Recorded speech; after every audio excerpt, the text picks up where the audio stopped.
Existe um mistério que nasceu bem lá no fundo da Terra, sabe? E que ecoou por séculos.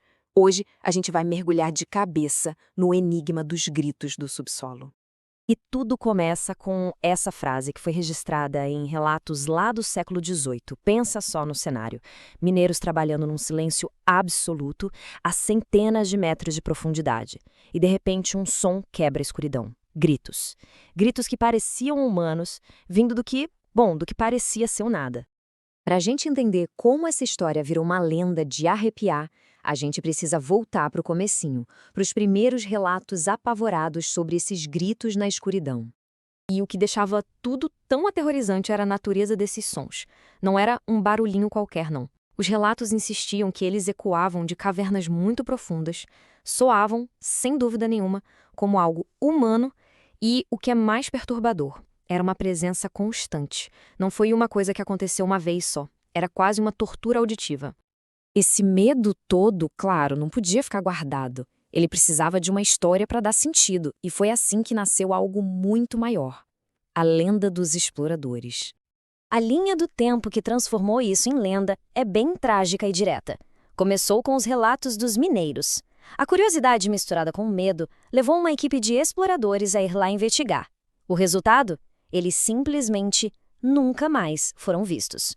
O silêncio que veio depois foi mais alto do que qualquer grito que já tinham ouvido. E foi assim que o mistério se transformou num aviso. A partir daquele momento, a lenda estava completa.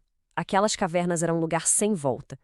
O sumiço dos exploradores praticamente selou o destino daquele lugar na imaginação de todo mundo. Mas claro, a história não acaba por aí.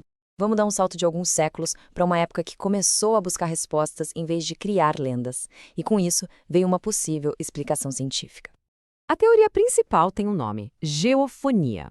Basicamente é o estudo dos sons que o próprio planeta faz. Dá para imaginar a Terra respirando, sabe? E nesse caso, o foco é o som que o ar faz ao se mover por um labirinto de cavernas subterrâneas. E como isso funcionaria? Bom, é um processo de 3 passos.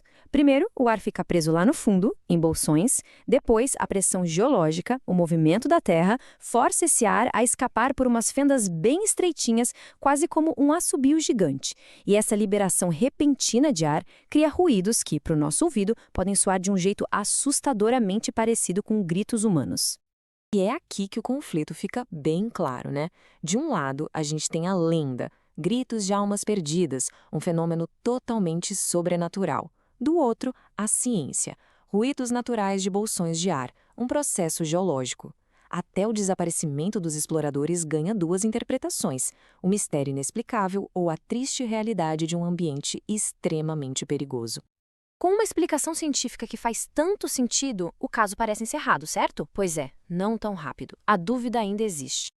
E essa dúvida é alimentada por uma certeza que a ciência não consegue apagar. Como diz a citação, os moradores locais juram de pé junto, tem alguma coisa lá embaixo. Para eles, não é som de vento, é outra coisa.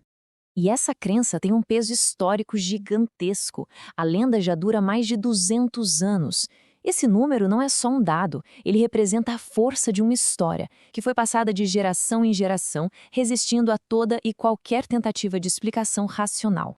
O que nos leva, então, à conclusão, ou quem sabe, a um convite final. No fim das contas, a gente fica com essa dualidade.